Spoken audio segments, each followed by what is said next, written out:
Nako, umuulan. Kailangan kong magdala ng payong.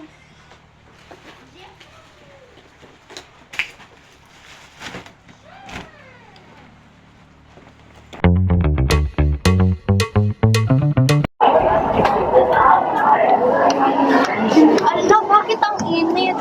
Kanina umaga lang po. Bakit nakainit na ngayon? Ano kayang meron?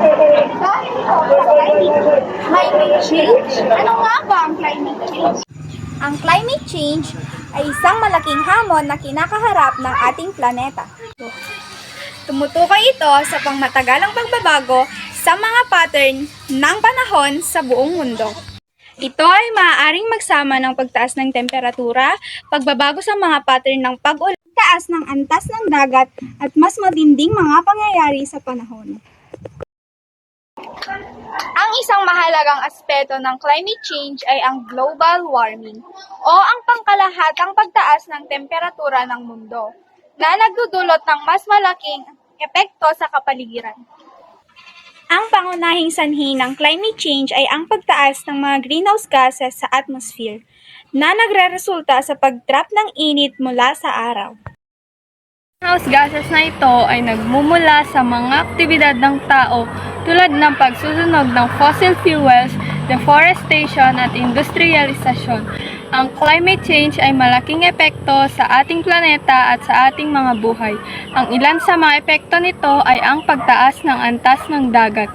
Ang pagtunaw ng glacier at ice sheet ay nagdudulot ng pagtaas ng antas ng dagat na nagbabanta sa mga baybaying lugar.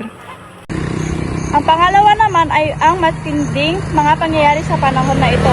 Nagdudulot ng mga epekto tulad ng mas matinding wildfire season, mas matinding bagyo at mas mahabang panahon ng tagtuyot. Ang pag-init sa mundo na lumagpas sa 1.5 degrees Celsius ay magdudulot ng mga hindi pa naganap na pagkagambala sa klima na maaari magresulta sa mas matinding mga pangyayari sa panahon tulad ng nabanggit. Ang pagkawala ng biodiversity. Ang biodiversity ay ang pagbabago ng klima na nagdudulot ng pagkawala ng mga tirahan ng mga hayop at halaman na nagbabanta sa biodiversity ng ating planeta.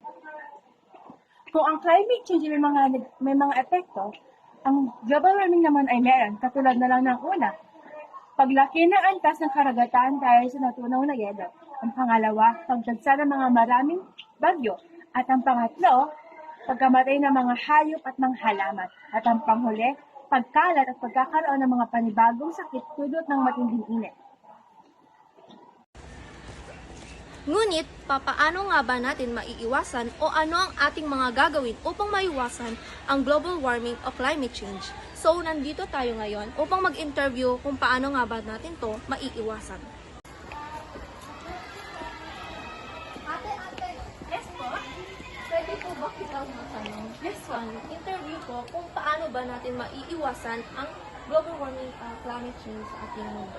Maaari po tayo magtanim ng mga puno sa gubat para po maiwasan ng climate change or global warming. Sa bakura. Sa bakura. Sige, salamat po. Salamat po.